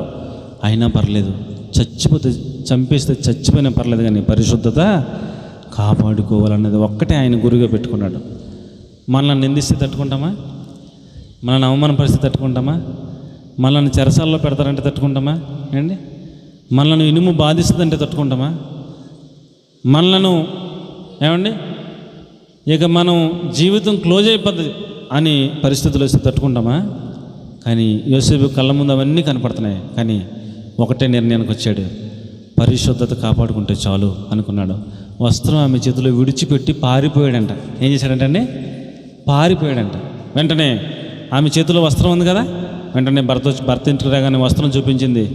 బానిస పిల్లడని చెప్పి తీసుకొచ్చాం ఇంటికి, నన్ను బలవంతం చేయబడని చెప్తే నిజమనుకుని ఆ భర్త రోషంతో వెంటనే తప్పుడు కేసులన్నీ పెట్టి నిజమనుకున్నాడు. ఆ చెరసాల్లో వేయిస్తే చెరసాల్లో చితక్కొట్టారు, బొండ బిగించారు, ఇనుము చేత బాధించారు, చితక్కొట్టారు. ఏమండి, అక్కడ ఉన్న వాళ్ళందరూ అడుగుతుంటే ఇతడు ఏ నేరం చేశాడని ఆ పోలీసుని అడుగుతుంటే ఆయన చెప్తున్నాడు, కన్న తల్లి లాంటి ఇంటికి యజమానురాలని బలవంతం చేయబడంటాడు, అన్నం పెట్టిన తల్లినే ఇంటిది తిన్నింటి వాసాలు లెక్క పెట్టాడంటాడు, అలాంటి దుర్మార్గుడు అని చెప్పి అందరూ నిందిస్తూ ఉంటే అలాగ నిందలు భరించాడు, సహించాడు, దెబ్బలు తట్టుకున్నాడు, ఓర్చుకున్నాడు. దేవుడు ఈ పరిశీలన అంతా చేసిన తర్వాత నాన్న చాలే అని చెప్పేసి ఆ చెరసాల్లో ఉన్న యోసేపుని తీసుకెళ్ళి ఎక్కడ పెట్టాడండి? ఎక్కడ పెట్టాడు? ఐగుప్తు దేశానికే ఫరో టాప్ ప్రధానమంత్రి ఫరో ఉంటాడు. ఆ ఫరోయే ఆయన సింహాసనం మీద నుంచి లేచి యోసేపుని ఆ సింహాసనం మీద కూర్చోబెట్టి తన అధికార పొంగరం యోసేపుకి పెట్టి, నీవే ఈ రోజు నుంచి ప్రధానమంత్రివి, మా ఇంట్లో ఫరో ఇంట్లో కూడా నా బిడ్డలకు కూడా ఏది కావాలన్నా నిన్ను అడిగి తీసుకోవాలి, అంత అధికారం నీకు ఇస్తున్నాను. ఫరో ఇంటికి దేవుడుగాను ఐగుప్తు అంతటి మీద ప్రభువుగాను నిన్ను నేను నియమిస్తున్నానని చెప్పేసి రాసిచ్చేసాడంతే. దేవునికి స్తోత్రం కలిగినగా హల్లెలూయా. ఇప్పుడు ప్రియులారా, మనకు అర్థమయ్యేది ఏమిటంటే పరిశుద్ధతను కాపాడుకోవడమే ప్రాముఖ్యమైన అర్థం అవ్వాలి. అర్థమైన వాళ్ళందరూ స్తోత్రం చెప్పండి. నిందింపబడిన ఇష్టమే, అవమానపరచబడిన ఇష్టమే, చెరసాల్లో వేసిన ఇష్టమే, ఇనుము చేత బాధించిన ఇష్టమే, బొండలు బిగించిన ఇష్టమే, చంపెత్తి చచ్చిపోయిన ఇష్టమే. కానీ ఏం కాపాడుకోవాలి? పరిశుద్ధతను కాపాడుకోవడమే నాకు చాలా ముఖ్యం, నా దేవుడికి నేను ఇష్టంగానే ఉండాలి అన్నట్టుగా మనం జీవించగలిగితే అలాంటి వారిని ఆయన ఏం చేస్తాడంటండి? చాలా ఇష్టపడతాడంట. అంత ఇష్టపడ్డాడు కాబట్టి చెరసాల్లో ఉన్న కుమారుడిని తీసుకెళ్ళి ఎక్కడ పెట్టాడు? ప్రపంచానికి అన్నం పెట్టే స్థానం ఐగుప్తు ప్రధానమంత్రి స్థానం. ప్రపంచానికి అన్నం పెట్టే రేంజ్లో తీసుకెళ్ళి పెట్టేశాడు అక్కడ. ఫరో అంటాడు, నీకు దేవతల ఉంటే జ్ఞానం నీకు ఉందే, నువ్వే కూర్చో, నువ్వే పరిపాలన చేయి, నేను నీకు అన్న పైన సింహాసనం మీద అలా కూర్చున్నాను అంతే డమ్మీ, నాకేం తెలియదు, అంతా నువ్వే చూసుకో. మా ఇంట్లో కూడా మా కొడుకు కూడా ఏమని అడిగితే నీ అనుమతి లేకుండా ఎత్తగలేదు, నేనేమి అధికారం నా దగ్గర పెట్టుకొని నీకు ఇచ్చేసానని చెప్పాడు. ఇప్పుడు ఫరో ఇంట్లో కూడా వాళ్ళ కొడుకు వచ్చి డాడీ అంటే ఏసేపుని అడగరా అనేటట్టుగా ఉందన్నమాట అండి అధికారం. అలాగుంది. ఇదేమిటి, మీరు ఫరో ఏమిటి, మేము ఫరో కుమారులు ఏమిటి, మేము యోసేపుని అడుగుట ఏమిటిది అంతే అది ఆ ఇల్లు అడిగితే తీసుకెళ్తా మానే అంటున్నాడు అంతే ఫరో. లేదకి ఏం లేదు, ఫరో దగ్గర కూడా ఏం లేదండి, ఏమీ లేదు, మొత్తం అధికారం యోసేపుకి ఇచ్చేసాడు. ఇప్పుడు ఫరో కొడుకు వెళ్ళి యోసేపు మరి నాకు చాక్లెట్ కావాలంటే యోసేపు సంతకం పెడితేనే చాక్లెట్ లేదు అంతే. అలాగ అయిపోయిందని పరిస్థితి. అంత అధికారం ఇచ్చేసాడు. ఎందుకని ఎందుకని ఎందుకని చెప్పండి. పరిశుద్ధతను కాపాడుకున్నాడు. అది ఒక్క పాయింట్ మీద. అలాగే ప్రియులారా, దానియేలును చూస్తే బానిస బతుకులు బతుకుతున్నాడు. దానియేలు 127 సంస్థానంలో పరిపాలన చేస్తున్న రాజు దగ్గర బానిసగా ఉన్నాడు. ఏమంటే చిన్నపిల్లాడు ఆ భోజనం రాజభోజనం పట్టుకొచ్చి పెడితే అంటాడు, ఈ రాజ భోజనము తిని నన్ను నేను అపవిత్రపరుచుకోలేను అంటాడు. అంటే ఆడన్నాడు, రాజభోజనం తీసుకొచ్చినాడు, ఇది రాజు ఆజ్ఞ, మీ యవనస్తులైన పిల్లలందరినీ కూడా పోషించమన్నాడు రాజు. ఆయన భోజనం రాజభోజనం పెట్టమన్నాడు. నువ్వు వద్దన్నట్టుగా ఆయన తెలిస్తే చంపేయమంటాడు, చచ్చిపోతావు. ఏం మాట్లాడుతున్నావు నువ్వు అంటే చచ్చిపోతాను, నాకు రాజభోజనం తిన్నా నేను అపవిత్రపరుచుకుని అంటున్నాడు. చిన్నపిల్లడైనా సరే. అంటే భోజనము ద్వారా కూడా పరిశుద్ధత పోకూడదన్నట్టు అంత ఖచ్చితమైన నిర్ణయం. ఆడికి ఇదేంటి రాజాజ్ఞని తిరస్కరిస్తున్నాడు ఏంటి, చిన్నపిల్లడైనా అసలు ఏంటి ఇంత ధైర్యం ఏంటి, కానీ ఆడికి టెన్షన్ పట్టుకుంది. ఏం మాట్లాడుతున్నావురా ఏంటి అంటే అప్పుడు మరలా కొంచెం డౌన్ అయ్యి, అయ్యా రాజభోజనం పెట్టే పిల్లలందరూ ముఖాలు ఒక 10 రోజులు చూడండి, మాకు ఒక 10 రోజులు శాకాహార భోజనం పెట్టండి, 10 రోజుల తర్వాత ఎవరి ముఖాలు బాగున్నాయి చూసి అప్పుడు మీరు నిర్ణయం తీసుకోండి. దానియేలు కొంచెం తెలివిగా చెప్పాడు. చెప్తే ఆడికి కొంచెం ఇంట్రెస్ట్గా అనిపించింది. సరేలే 10 రోజులే కదా చూద్దాం అని రాజుకి తెలవకుండా 10 రోజులు శాకాహార భోజనం పెట్టాడు. పెడితే రాజభోజనము తిన్న బాలుర ముఖము కన్నా ఈ 3-4 బాలుర ముఖము తేజస్సుగా ఉందంట. చూసి నీ మాట బాగుందిరా పిల్లడా, నీకు శాకాహార భోజనమే గ్రాంటెడ్ అని చెప్పేసి శాకాహార భోజనమే పెట్టాడు. దాని వలన మనకి అర్థమయ్యేది ఏమిటంటే భోజనము ద్వారా కూడా నన్ను నేను అపవిత్రపరుచుకోను, చంపితే చచ్చిపోతానన్న తీర్మానంలో ఉన్నాడు. అందుకని ఆ బాలుడైన కుర్రాడు పెద్ద అయ్యేదాకా వండించి పెద్దయ్యకి తీసుకెళ్ళి 127 సంస్థానాలు అంటే 127 రాష్ట్రాలు అనుకోండి. 127 రాష్ట్రాల మీద ఒక ప్రధానమంత్రి ఉంటాడు. ఏమండి ఆ ప్రధానమంత్రి 3 అధికారులను పెట్టాడంట. ఈ 127 ముఖ్యమంత్రులకి మానిటర్ చేస్తాకి. ఆ 3లో మొట్టమొదటి దానియేలు. ఇప్పుడు 127 ముఖ్యమంత్రులు వాళ్ళ రాష్ట్రంలో ఏ పని చేసుకున్నా ఫైల్ ఎట్టుకెళ్తే ఎవరు సంతకం పెడితే అవుతుంది? ఈ కిందోడు పెడతాడు, ఆ తర్వాత పెడతాడు, తర్వాత దానియేలు పెడితేనే ఆ పని గ్రాంటెడ్, లేకపోతే లేదు. రాజుతో పనేం లేదు, దానియేలు పెడితే అయిపోయినట్టే. ఆ రేంజ్లో కూర్చోబెట్టాడు తీసుకెళ్ళి. ప్రధానమంత్రి తర్వాత ఇంకా దానియేలు సంతకం పెట్టాడంటే ఇక రాజుగారు ఉత్తినే ముద్రేసి ఇచ్చేస్తారు అంతే. ఏం చూస్తాక లేదు, ఇంకేం చూడడం, అంత నమ్మకం దానియేలు మీద. ఆ రేంజ్లో తీసుకెళ్ళి పెట్టాడు ఈ చిన్నపిల్లవాడిని. కొంచెం పెద్ద అయ్యాక తీసుకెళ్ళి ఏమిటంట ఎంత రేంజ్ రావడానికి కారణం ఏంటంట?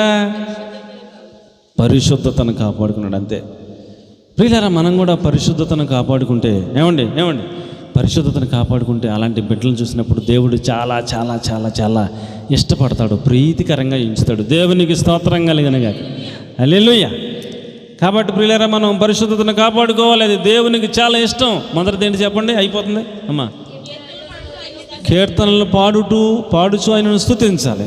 తర్వాత అందులోనే కృతజ్ఞతాస్తుతులతో ఆయనను కనపరచాలి. రెండవది, నేను దేవుని ప్రజలలో ఒక వ్యక్తిని అన్నట్టుగా బతకాలి. మూడవది, ఉపవాసం ఉండాలి ఆయనకి ఇష్టమైనట్టు. నాలుగవది, పరిశుద్ధంగా జీవించాలి. ఐదవది ఏమండి, 2 కొరింథీ 8:12. 2 కొరింథీ 8:12. రండి లోపల చాలా ఖాళీ ఉంది. చిన్నడా కొంచెం తప్పుకోరు నాన్న, కొద్దిగా తప్పు పక్కన రండి.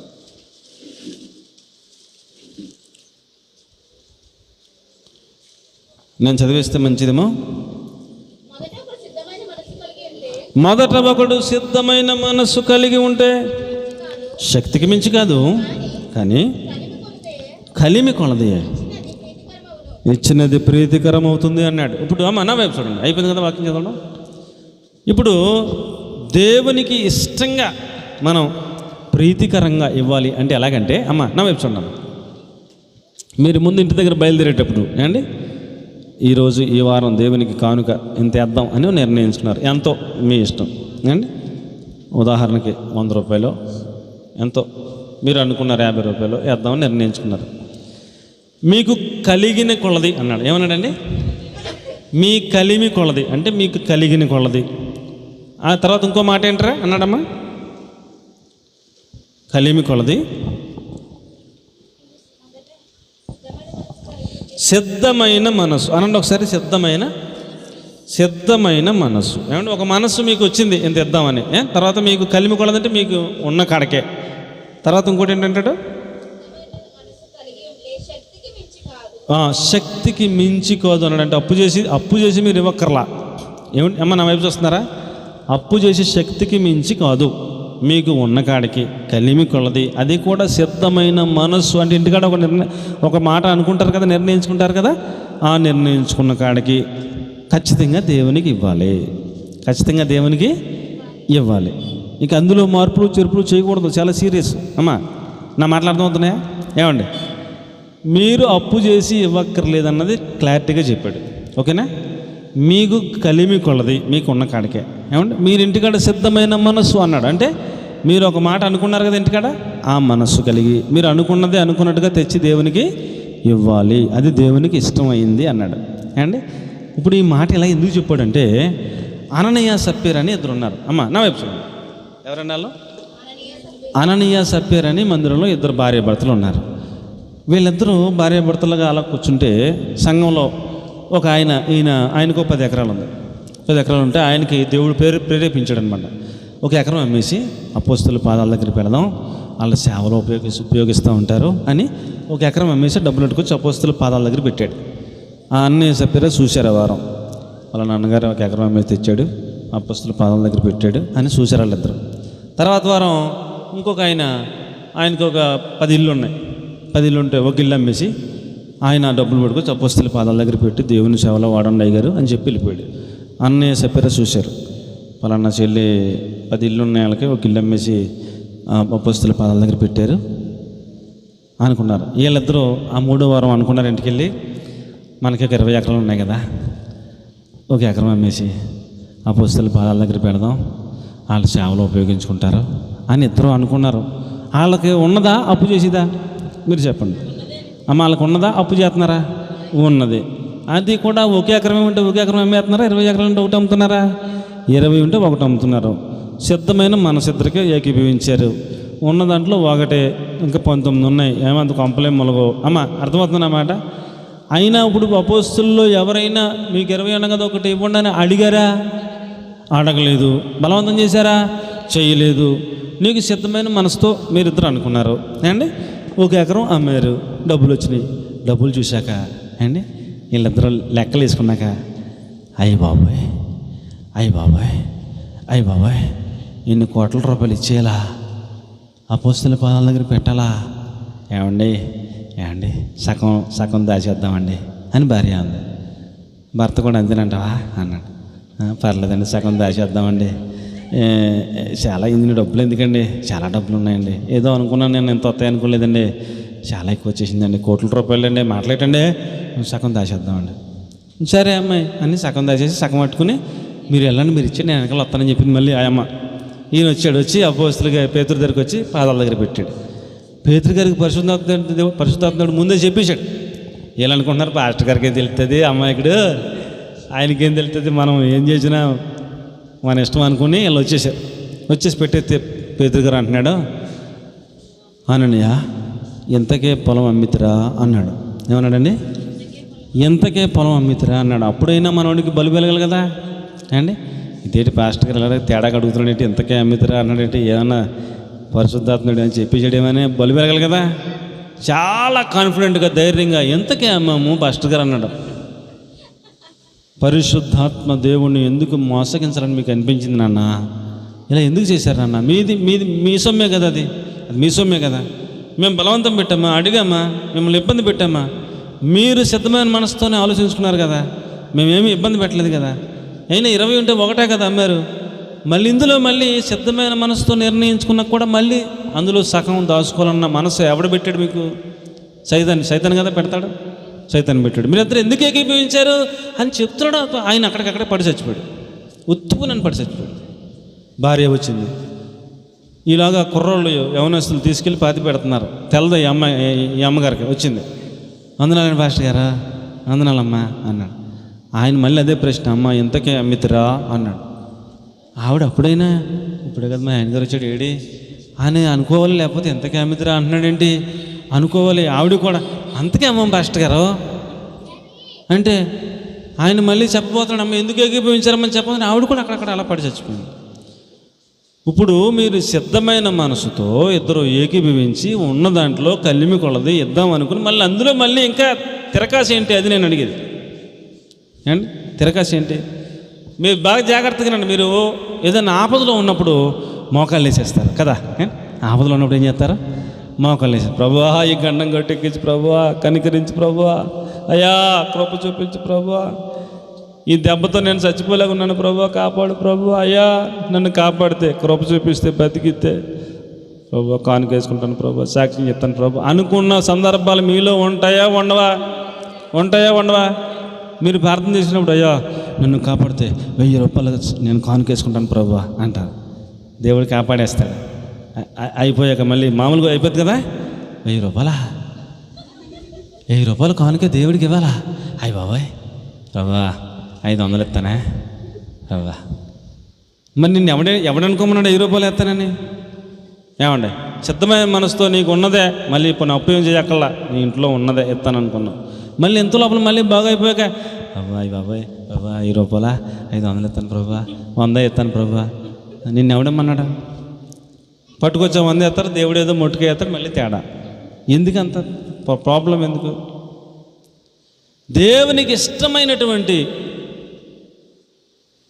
ఇష్టంగా ఉండటం ఎలాగా అని అంటే మనం మొక్కుకుంటాం. మొక్కుకున్నది ఏమండి త్వరగా తీర్చేయాలి. మొక్కుకున్నది ఏం చేయాలి? త్వరగా తీర్చాలి. నీవు మొక్కుకొనకుండా ఉండటమే మేలు అన్నాడు ఒక చోట. నువ్వు మొక్కుకున్న దాన్ని చెల్లించకుండా ఆలస్యం చేయటం కంటే అసలు మొక్కుకొనకుండా ఉండటమే చాలా మేలు నీకు. దేవుడే కోప్పడి నీ మీద సీరియస్ అయ్యేంత అవకాశం ఎందుకు ఇవ్వాలి అని అడుగుతాడు. నీ దగ్గర ఉన్నది నీదే, నువ్వే ఆపదలు ఉన్నప్పుడు నువ్వే మొక్కుకున్నావు, ప్రభువా నన్ను గట్టెక్కించి ప్రభువా అన్నావు. మరి గట్టెక్కి మళ్ళీ ఈ ఉల్టా పల్టా నిర్ణయాలు ఏమిటి? మంచిది కాదు కదా. ఏమండి, మనం దేవునికి ఇష్టంగా ఉండటం ఎలాగంటే మనం ఇంటికాడ నిర్ణయించుకున్నట్టుగా దేవునికి ఇవ్వడం, దేవునికి అర్పించడం ఆయనకి చాలా ఇష్టమైన పని అని మీకు నేను మనవి చేస్తున్నాను. అంటే మనం ఏమనుకున్నామో మనకు తెలుసు, మన ఇంట్లో ఇంకెవరికి కూడా తెలియదు, బయట వాళ్ళకి కూడా తెలియదు, కానీ దేవునికి తెలుస్తుంది. ఆ అనుకున్నట్టుగా చేస్తేనే దేవునికి ఇష్టమైనట్టు జీవించడం అని మీకు నేను మనవి చేస్తున్నాను. కాబట్టి ప్రియులరా, మీకున్న కలిమి కొలది ఇప్పుడు జీతం 5,000, వచ్చే సంవత్సరం 10,000 అయింది, దేవుడు కృప చూపించాడు. వచ్చే సంవత్సరం 20,000 అయింది. మరి 5,000 ఎప్పుడు 100 రూపాయలు వేసావు, ఇప్పుడు 20,000 అయినా 20,000 జీతం అయినా ఎంత ఎత్తావు? దేవునికి కానుకంటే 100 రూపాయలే, అంతకన్నా ఎక్కువ వేయకూడదు. ఎక్కువ ఎత్తే మళ్ళీ దేవుడు బాగుపడిపోతాడు అని 100 ఎత్తవా? నీకు ఉన్న కలిమి కొలది అంటే అర్థం ఏంటి? నీకు వచ్చిన దాన్ని బట్టి, దేవుడు ఇచ్చిన దాన్ని బట్టి, నీకు ఇష్టపూర్వకంగా హృదయంలో నిర్ణయించుకున్న దాన్ని బట్టి ఇమ్మన్నాడు. బలవంతం ఏం లేదు, నువ్వు ఇచ్చిన దాన్ని బట్టి దేవుడు నిన్ను ఆశీర్వదిస్తాడు. అందులో ఇంకా ఆ సబ్జెక్టులోకి నేను వెళ్ళదలుచుకోలేదు.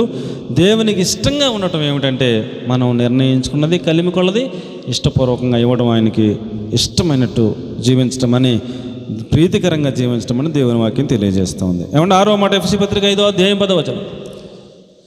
ఎఫ్ఎస్సీ పత్రిక 5వ అధ్యాయం 10వ వచనం. త్వరగా నాకు టైం అయిపోతుంది. గనుక ప్రభువుకి ఏది ప్రీతికరమైందో దానిని పరీక్షించుచు వెలుగు సంబంధుల వలె నడుచుకోండి. ఏమండి, దేవునికి ప్రీతికరంగా ఉండటం అంటే ఏమిటంట? వెలుగు సంబంధుల వలె నడుచుకోవడం దేవునికి చాలా ఇష్టం అన్నాడు. ఏమండి, ఇప్పుడు వెలుగు సంబంధులు, చీకటి సంబంధులు తేడాలు చెప్పండి అమ్మా. తెలుగు అమ్మా, వెలుగు సంబంధులు, చీకటి సంబంధులు తేడాలు చెప్పండి. వ్యత్యాసం. వెలుగు సంబంధులు, చీకటి సంబంధులు.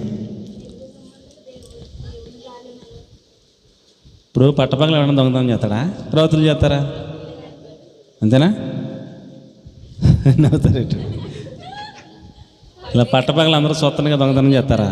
దొరికేస్తారు కదా, అది వెలుగు సంబంధులు. చీకటి సంబంధులు అంటే చీకటిగా ఉంది, ఇక్కడ ఎవరో లేరు, కనబడతలేదు, దేవునికి స్తోత్రం. చీకటి సంబంధులు కదా అండి. ఇప్పుడు ఒకడు ఎవరితో అక్రమ సంబంధం అనుకోండి, భార్య ఇంటికాడ ఉంటుంది, అక్రమ సంబంధం. ఆడు పట్టపగలు వెళ్ళి డైరెక్ట్గా మాట్లాడతాడా? మాట్లాడు. ఎవరికి తెలవకుండా చీకటిని వెళ్ళిపోతాడు. ఎవరికి తెలవకూడదు కదా. చీకటి సంబంధులు, అవునా కదా అండి?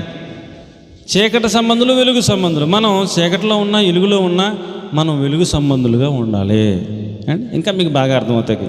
నేను ఇక్కడ సెల్ ఫోన్ పెట్టుకున్నాను, యేసుప్రభు పాట పెట్టుకున్నాను, ఫుల్ సౌండ్ పెట్టాను అండి. చర్చికి చాలామంది వస్తున్నారు, వచ్చి ఆ పాట వింటున్నారు, ఏదో నాతో మాట్లాడుతున్నారు, వెళ్ళిపోతున్నారు. నాకేమైనా భయమా అండి? వచ్చేది ఏంటి? అందులో యేసుప్రభు పాట వస్తుంది. మీరు అందరూ వచ్చినా వింటారా? దేవుని పాట పెట్టుకుంటే పాస్ట్గా రాకుంటారు, వెళ్ళిపోతారు. నేను అది తర్వాత తీసేసి సినిమా పాట పెట్టాను. ఏమిట్టాను చెప్పండి? ఏమిట్టాను? సినిమా పాట పెట్టాను. మరి సినిమా పాట పెట్టినప్పుడు పుల్లి సౌండ్ అర్థం ఏంటి? సౌండ్ తగ్గిస్తాం కొంచెం. నాకు వినపడలేక పెట్టుకున్నాను. ఇప్పుడు ఎవరో వచ్చారు అండి, పాస్టర్ గారు ప్రార్థన చేయండి వచ్చారు. పొరపాటుని వాళ్ళకి వినపడిపోయింది. మరి ఇప్పుడు నాకు ధైర్యంగా ఉంటానా అండి? ఉంటానా? వాళ్ళకి వినపడిపోయి ఇంకా ధైర్యం ఏముంది? అయిపోయింది, గాలి మొత్తం తీసేసినట్టే, అవునా కదా అండి? చీకటి కార్యాలు చేసేవాడికి ధైర్యం ఉండదు, ఉంటుందా? వెలుగు సంబంధులకి ఏముంటుంది? ధైర్యంగా ఉంటుంది. మీరు చీకట్లో రండి, అర్ధరాత్రి రండి, 1 గంటకు కొట్టండి, తెల్లరగట్టలు రండి, ఎప్పుడు వచ్చినా అండి. సెల్ ఫోను ఎవరికైనా సరే కోడ్ చెప్పేస్తే మీరు చూసుకోండి, ఏది కాలుతుంది అందులో చెక్ చేసుకోండి. ఏదైనా తేడా ఉంటే భయం, తేడా లేకపోతే భయం ఏముంటుంది ఏమండి? కొంతమంది భర్త ఫోను భార్య కోడ్ చెప్పడం చెప్తాడా? భర్త ఫోను భార్యకి కోడ్ చెప్పడం, భార్య ఫోను భర్త కోడ్ చెప్పదు. దేవునికి స్తోత్రం. నిజం, చాలామంది ఉంటారండి అలాగే. భార్య అంటదే నీ కోడ్ చెప్పు అంటది, ఈడేమో కోడ్ చెప్తాడు. ఆవిడ అన్నీ చెక్ చేసుకుంటుంది, అన్నీ చెక్ చేసుకుని చెడు తెలివితేటలుగా ఫోన్ అడుగుతాడట్టగా. ఆవిడ ఫోన్ తీసుకుని నీ కోడ్ చెప్పు అంటాడు. ఆవిడ చెప్పదు అసలు. అంటే ఈడు వెలుగు సంబంధి, ఆవిడే అంతే. అర్థమైపోతుంది కదా. మరి కోడి చెప్తే దొరికేస్తారని ఆవిడ భయం ఆవిడది. అందుకని మనం ఎల్లప్పుడూ ఏ సంబంధులుగా ఉండాలి? వెలుగు సంబంధుల వల్లే. అంటే అర్ధరాత్రి లేపిన భయం లేకుండా ధైర్యంగా ఉండటమే వెలుగు సంబంధుల లక్షణం. ఏ తప్పు లేదని భయం ఏముంటుందండి? ఉంటుందా ఏమండి? ఇప్పుడు ఒక ఆవిడ తలకడ కింద ఏదో పుస్తకం పెట్టింది, ఏదో పుస్తకం. అడగండి, మళ్ళీ వివరాలు అడగండి. పెద్ద పాస్టర్ గారు వచ్చారు, ఈవిడికన్నా పెద్ద పాస్టర్ గారు. ఆవిడికి ప్రార్థన చేసుకుంటే దేవుడు పరిశుద్ధాత్మ దేవుడు చెప్పేశాడు, తలకడ కింద ఏదో పుస్తకం పెట్టింది, మీ శిష్యురాలు తేడాగా ఉంది, అందరికీ ప్రార్థనలు చేస్తుంది. అంత 10 అయిపోయి 11 అయిపోయి అందరూ వెళ్ళిపోయాక తలుపులు వేసుకుని గేళ్ళు పెట్టుకున్నప్పుడు ఆ పుస్తకం చదువుతుంది మీ శిష్యురాలు, నువ్వు వెళ్ళి అర్జెంటుగా పుస్తకం ఏంటో చూడని చెప్తే పరిశుద్ధాత్మ దేవుడు చెప్తే వచ్చింది. పెద్ద పాస్టర్ గారు వచ్చింది, తలుపు కొడితే అమ్మగారు తలుపు తీసింది. అందనాలమ్మా అందనాలమ్మా, అంతా బాగుందమ్మా. బాగుందండి, బాగా ప్రార్థన చేసుకుంటున్నాను, అన్నీ బాగానే ఉంది. మరి ఏదో తేడా కొడుతుందమ్మా, పరిశుద్ధాత్మ దేవుడు వెళ్ళమన్నాడు, తలగడ కింద ఏదో పెట్టామంట కదా. తెలిసిపోయిందమ్మా, క్షమించండి అమ్మా అని మొదలెట్టింది. తలగడ కింద తలగడ తీసి చూస్తే ఏమండి ఇంకేముంటుంది? ఏమి లేదు. ఆ వయసులో ఆ పుస్తకం అంత అవసరమా? సాతాను అలా ప్రేరేపిస్తాడు పాపంలో. మన దగ్గర పొరపాటు ఉన్నప్పుడు మరి భయమా ధైర్యమా? భయమే. పైకి అంత భక్తి కలిగిన వాళ్ళు స్తోత్రం అన్నా, వందనాలన్నా, గాడ్ బ్లెస్ యూ అన్నా, ప్రార్థన చేసినా లోపల మరి ఏదో చీకటి ఉంటే వెలుగు సంబంధుల్లాగా ఉండగలమని చెప్పండి ఏమండి? దేవుడు అన్నాడు నేను వెలుగును అన్నాడు. ఏమన్నాడండి? ఆయనలో ఏ కపటము లేదు, ఏ దోషము కనపడదు. వెలుగు సంబంధులుగా ఉంటే మనలో కూడా ఏం కనపడకూడదు?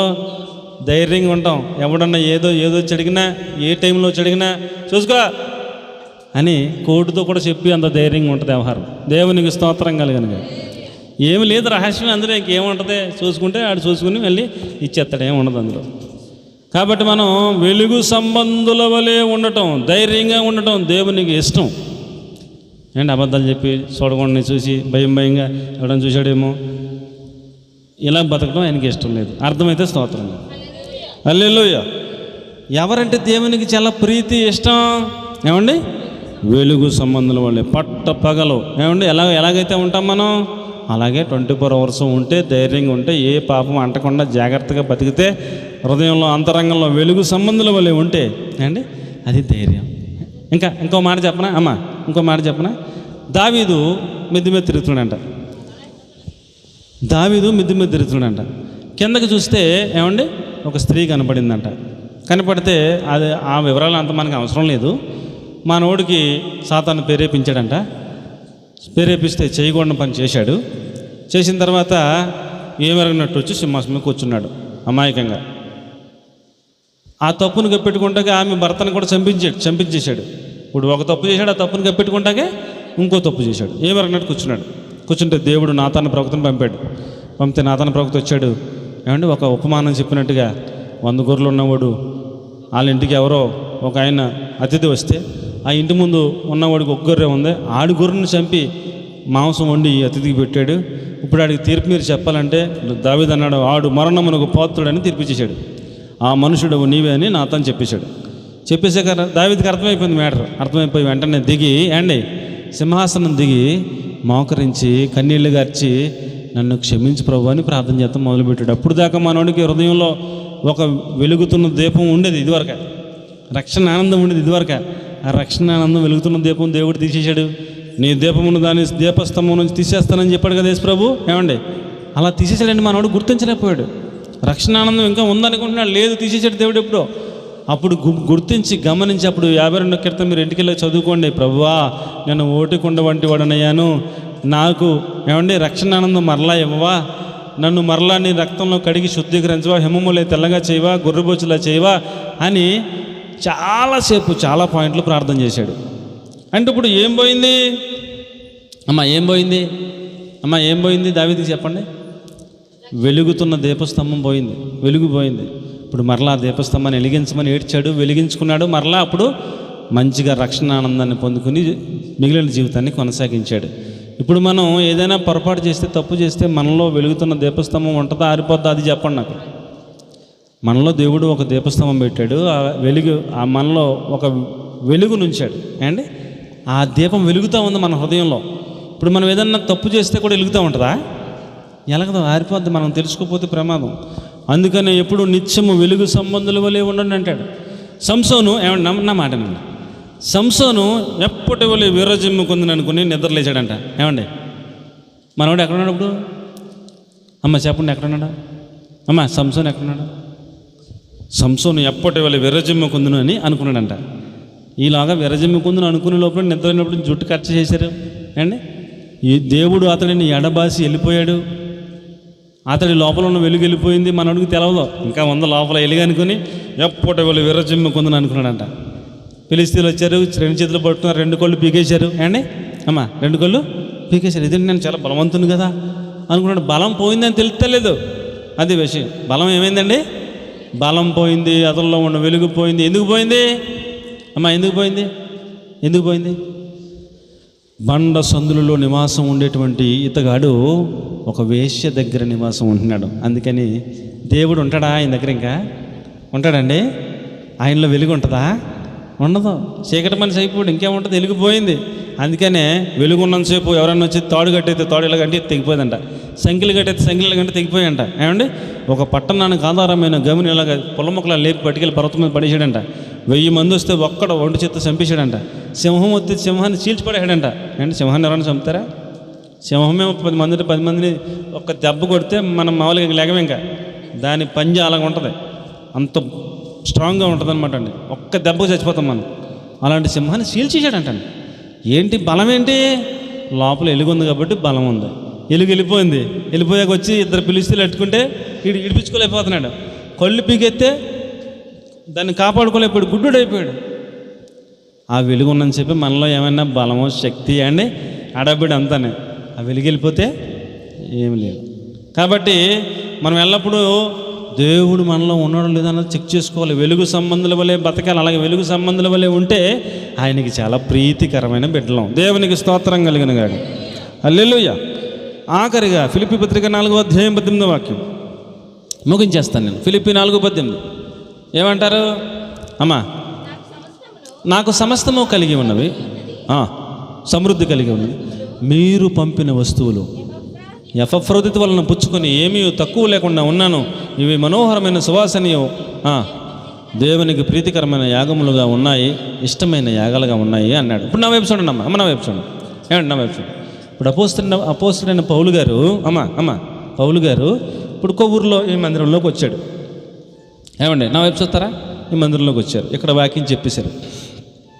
ఇక్కడ 3 రోజులు ఉన్నారు అండి. ఈ 3 రోజులు కొవ్వూరు కదా, ఈ 3 రోజులు దివ్య వాళ్ళ ఇంట్లో ఆయన ఉండమని ఆయన్ని వాళ్ళ ఇంట్లో పెట్టుకున్నారు. అపోస్తులైన పౌలు గారిని 3 రోజులు వాళ్ళ భోజనం పెట్టారు అండ్ భోజనం పెట్టేస్తే తిన్నాడు ఆయన. 3 రోజులు మీటింగ్లో వాక్యం చెప్పాడు. ఇప్పుడు ఏమూరు వెళ్ళిపోయాడు. 4వ రోజు ఏమండి 4వ రోజు ఏమూరు వెళ్ళిపోయాడు. ఏమూరులో మీ ఇల్లు ఉందనుకోండి, ఇప్పుడు మీ ఇంట్లో ఉంచారు. మీ ఇంట్లో భోజనం చేస్తున్నాడు, అక్కడ 3 రోజులు వాక్యం చెప్తున్నాడు. అక్కడ ఏమూరులో చర్చిలో 3 రోజులు వాక్యం అయిపోయాక మరలా తోగుం వెళ్ళిపోతున్నారు. తోగుంలో ఇల్లు ఉందనుకోండి, అక్కడ ఉంటున్నారు. అలాగనమాట. ఇప్పుడు కొవ్వూరులో వీళ్ళు ఇంటికాడ ఉన్నప్పుడు దివ్య గమనించింది ఏంటంటే, అది శీతాకాలం అనుకోండి. శీతాకాలం అయితే పాస్టర్ గారికి భోజనం పట్టుకెళ్ళి పెట్టింది, తిన్నాడు ఆయన పడుకున్నాక ఈమె గమనించింది, మరలా ఉదయం ఈ లోపల గమనించింది, ఆయన చలికి వణుకుపోతున్నాడు కానీ కప్పుకోవడానికి ఏం లేదు కప్పుకోవడానికి దుప్పట్లేదని గమనించింది దివ్య. గమనించి అరే పాస్టర్ గారికి దుప్పట్టుకోవట్లేదా, చలికి వణుకుపోతాను, అలాగే ఉన్నాడు పాపం రాత్రి అంతా అని అలా ఆయన గారికి అండి దుప్పటి కొనుక్కురండి అని చెప్పింది. చెప్తే ఆయన ఏం చేశాడు, ఒక వారం పోయికి తెచ్చాడు. ఆయన ఎప్పుడు తెచ్చాడు? ఒక వారం పోయి తెచ్చాడు. ఈ 3 రోజులు అయిపోయి మరి ఏమూరు వచ్చేసారు కదా మీ ఇంటికి. అప్పుడు ఈ సంఘంలో నాకు లాంటి కుర్రాడికి అండి పాస్టర్ గారు పౌలు గారికి దుప్పటట్టుకెళ్ళి ఉండని చెప్పించింది. అప్పుడు ఆయన ఎక్కడ ఉన్నాడో? తోగుంలో ఉన్నాడు. ఏమూరు అయిపోయింది, తోగుం వెళ్ళిపోయాడు. తోగుంలో మీ ఇంటికాడ ఉండగా మీరేం గమనించారు? మీరు 3 రోజులు భోజనం పెడుతున్నారు. ఆయన పండుకొని ఉన్నప్పుడు ఈయన ఫస్ట్ రోజుని ఆ సొక్క వేసుకున్నాడు, 2వ రోజున ఆ సొక్క వేసుకున్నాడు, 3వ రోజున ఆ సొక్క వేసుకున్నాడు, ఇంకో 2వ సొక్క లేదా అని మీకు అనుమానం వచ్చి జాయిగా ఆయన అలాగే వెళ్ళినప్పుడు బ్యాగ్ తీసుకొస్తే ఒక సొక్క ఉంది. అరే అని మీరు మీ ఆయన గారికి చెప్పారు. అలా అనుకోండి, ఆయన సొక్క తెచ్చాడు. ఇప్పుడు ఈ సొక్క మళ్ళీ ఈవిడేమో దొప్పటే మీరేమో సొక్క ఏమో నాకు ఇచ్చారు. నేను ఇప్పుడు ఎక్కడికి వెళ్ళాలి? తోగుం వెళ్ళాలి. వాళ్ళ ఇంటికి వెళ్ళి అయ్యగారు పలానా సహోదరి ఇది దుప్పటిచ్చింది, పలానా సహోదరి సొక్క ఇచ్చిందని నేను ఇచ్చాను అనమాట. అలాగే ఎఫ్రొదితు వలన ఆయన తోగుంలో ఉండగా ఈ పుచ్చుకొని ఆ సొక్క వేసుకుని దుప్పటి కప్పుకుని ప్రభువా నీకు స్తోత్రం నాయనా అని ఈ బిడ్డల గురించి ప్రార్థన చేశాడు. అది దేవుని దృష్టికి ఎలాగుందంట? ప్రీతికరమైన యాగమును మనోహరమైన సువాసనగా ఉంది అన్నాడు. దేవునికి స్తోత్రం చెప్పండి. హల్లెలూయా. పాస్టర్ గారు ఇంటికాడ ఉండగా వీళ్ళకి చెప్పాడా దుప్పటి కావాలని? చెప్పడం. మీ ఇంటికాడ ఉండి మీకు చెప్పాడా చొక్కా కావాలని? చెప్పడం. కానీ మీరే గమనించి అరేరే అని మీరు ఆయన అక్కరలు, ఆయన అవసరతలు గమనించి మీరు అడగకుండా పంపిస్తే అండి అది దేవుని దృష్టికి ఎలా ఉంటుందంట? ప్రీతికరమైన ఇష్టమైన యాగంగా ఉంటుంది అన్నాడు అండి. ఇప్పుడు మీరు మందిరానికి వస్తున్నారు కదా, మందిరానికి వస్తున్నారు. మేమేమీ చెప్పకుండా, ఏమీ మీకు రిక్వైర్మెంట్ ఏంటో మీకు తెలియజేయకుండా మీరు వస్తుండగానే మీకు అర్థం అవ్వాలి. ఏం అర్థం అవ్వాలి? దీనికి ప్లాస్టింగ్ చేయాలా? ఈ లోపల ప్లాస్టింగ్ చేయాలా? చేయక్కర్లేదా? చేయాలి. ఆ బయట ఫ్యాన్ ఉంది, అది పాడైపోయింది, ఫ్యాన్ ఇంకోటి పెట్టాలా అండి? రేకులు వంగిపోయింది, ఫ్యాన్ తిరుగుతలేదు, అది ఫ్యాన్ పెట్టాలి, అక్కడ పెట్టాలి. అక్కడ కూర్చున్న వాళ్ళకి ఇది ఉంది కాబట్టి ఇది ఏదో పెట్టారు, గాలి తగులుతుంది, లేకపోతే తగులుతుందా? తగలదు. మనకు అత్యవసరం పైన మందిరం కావాలా వద్దా? కావాలి. ఇప్పుడు మనం ఏం చేయాలి? నిరంతరం ప్రార్థనలు చేయాలి. తర్వాత మనకి దేవుడు ఇచ్చింది, మనకు ఉన్నదే ఏమండి, మనకు దేవుడు ప్రేరేపించింది ఎంతైతే అంత, అయ్యా ఇది మందిరం నిమిత్తం దేవుడు మమ్మల్ని ప్రేరేపించాడు అని మీరు పట్టుకొచ్చి ఏం చేయాలి? మందిరం నిమిత్తం ఇస్తే, దైవ సేవకుడి అక్కర మీరు ఎరిగి ఉండి ఇస్తే అది దేవుని దృష్టిలో ఎలా ఉంటుంది? ప్రీతికరమైన యాగము అని చెప్పాడు. మీరు ఇచ్చినప్పుడు స్పష్టంగా చెప్పాలి, ఇది దేవుని మందిరం నిమిత్తం ఇస్తున్నామండి అని చెప్పాలి. అది మందిరం నిమిత్తమే వాడటానికి అవకాశం ఉంటుంది. ఒకవేళ దైవ సేవకునికి ఇవ్వాలని ఉంటే అయ్యా ఇది కానుక అనుకుంటే కానుక పెట్టెలో వేయచ్చు. ఇది దేవుని మందిరం నిమిత్తం అని మీకు ఒక స్పష్టమైన అవగాహన ఉంటే ఇది మందిరం నిమిత్తం అని చెప్పి ఇవ్వండి, అది మందిరం నిమిత్తమే వాడతాం. ఏమండి? ఇలాగున దైవ సేవకుని అక్కర ఏమిటో ఆయన చెప్పడం. ఆయన దేవుని సన్నిధిలో ప్రార్థన చేసుకుంటూ ఉంటాడు. విశ్వాసులందరూ గమనించి వారు ఏం చేయాలండి? ఆ అక్కర తీర్చగలిగే మనస్సు ఎవరికైతే ఉంటుందో అది దేవుని దృష్టిలో ప్రీతికరమైన యాగము అన్నాడు. ఏమండి, దేవుడు ప్రత్యక్షపు గుడారం కట్టమన్నప్పుడు, ఆయన ప్రత్యక్షపు గుడారం అంటే మందిరం, వాళ్ళందరూ అరణ్యంలో ఉన్నారు, ఐగుప్తుల నుంచి కనాను దేశానికి బయలుదేరి వెళ్తూ ఉన్నారు. ఆ మధ్యలో ఉండగా దేవుడు అన్నాడు, నేను మీ మధ్యలోకి వచ్చి నివసించినట్లుగా నాకు ఒక ప్రత్యక్షపు గుడారము కట్టండి అన్నాడు. అప్పుడు దావీదు గారు అన్నాడు, ఏమండి, నేను కష్టపడి సంపాదించిన దాంట్లో ఇదిగో ఇంత దేవుని నిమిత్తం ఇస్తున్నానని చెప్పాడు ప్రజలందరికీ. మీకు తోచింది మీరు ఇవ్వాలనుకున్నది ఇవ్వండి దేవుడికి అన్నాడు. ప్రతి వాడు పట్టుకొచ్చి అర్పణిచ్చాడు. ఇస్తే అప్పుడు దావీదు ఇచ్చింది, వాళ్ళందరూ ఇచ్చింది అంతా ఉపయోగించి సొలొమోను చేతులు పెడితే సొలొమోను మందిరాన్ని కట్టాడు. దేవునికి స్తోత్రం కలిగిన. ఇంకా సొలొమోను కూడా కష్టపడి సమకూర్చాడు, రాళ్ళను రప్పించాడు.